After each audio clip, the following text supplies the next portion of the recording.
بسم اللہ الرحمن الرحیم۔ السلام علیکم ناظرین۔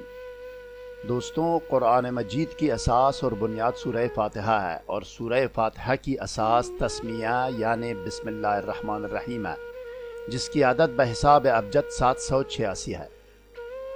ہر مقصد و حاجت کا مطلب یہ ہے ناظرین کہ آپ محبت، وسعت رزق و دولت، ترقی کاروبار، حصول ملازمات، ادائیگی قرض، کامیابی امتحان، حصول علم، بانجپن، نارینہ اولاد، دفع امراض اور شفائے مریض، سفر، رشتہ اور نکاح وغیرہ کسی بھی مقصد کے لیے یہ عمل کر سکتے ہیں۔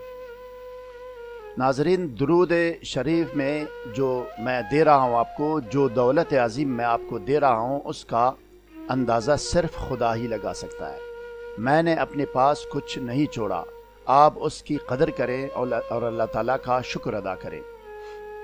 ناظرین، صرف ہمارا ایک خیال رکھیں اور بہت محتاط رہیں کہ کسی بھی ناجائز اور نامشروع کام کے لیے ہمارے چینل کے کسی بھی وظیفہ یا عمل سے کام نہ لیں۔ ہم آپ کو سختی سے منع کرتے ہیں۔ آج میں 3 مستند ترین اور معتبر ترین عربی کتابوں سے بسم اللہ الرحمن الرحیم کا کثیر المقاصد عمل پیش کر رہا ہوں۔ یہ 3 مختلف کتابیں 27 سال، 13 سال، 14 سال پہلے لبنان، لندن اور ایران سے عربی زبان میں شائع ہوئی ہے۔ کتابیں میں آپ کو دکھاتا ہوں ناظرین۔ مزید جاننے اور آگے بڑھنے سے پہلے اس ویڈیو کو لائک کریں، اسکالر ٹی وی کو سبسکرائب اور بیل آئیکن پر کلک کریں۔ شکریہ ناظرین۔ اب آئیے اسکرین پر دیکھیں ناظرین۔ پہلی کتاب کا پیج آپ اور عمل آپ کے سامنے ہے۔ ریڈ لائنوں سے عمل کی نشاندہی کی گئی ہے۔ عربی آپ بھی سمجھ سکتے ہیں اور کسی اور عربی دان سے بھی اس کی تصدیق کرا سکتے ہیں۔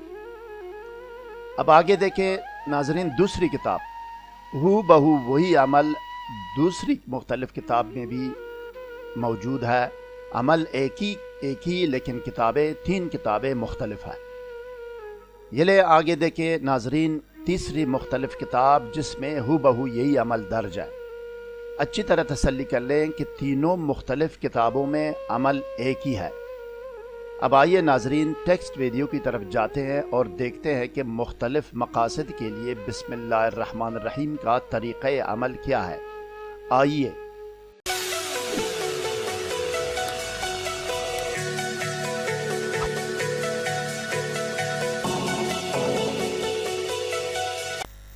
خبردار، ناجائز، نامشروع، خلاف قانون مقاصد، ارادوں اور انجام کے لیے کوئی بھی عمل کرنے کی اجازت نہیں ہے۔ نقصان کی ذمہ داری ناجائز عمل کرنے والے پر ہوگی۔ اعوذ باللہ من الشیطان الرجیم۔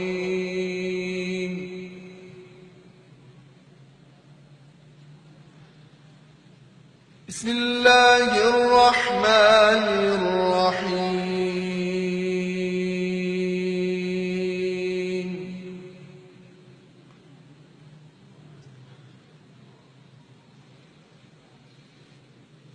ان اللہ اشترى من المؤمنین انفسهم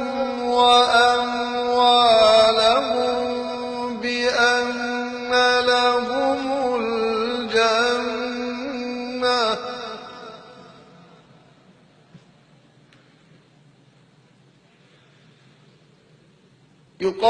يقاتلون في سبيل الله فيقتلون ويقتلون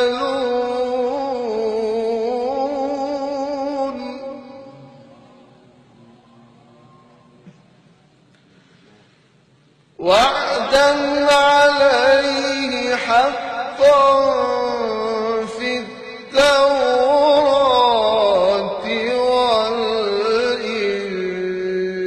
والإنجيل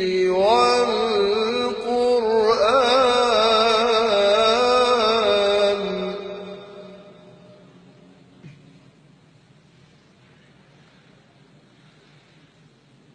ومن أوفى بعهده من الله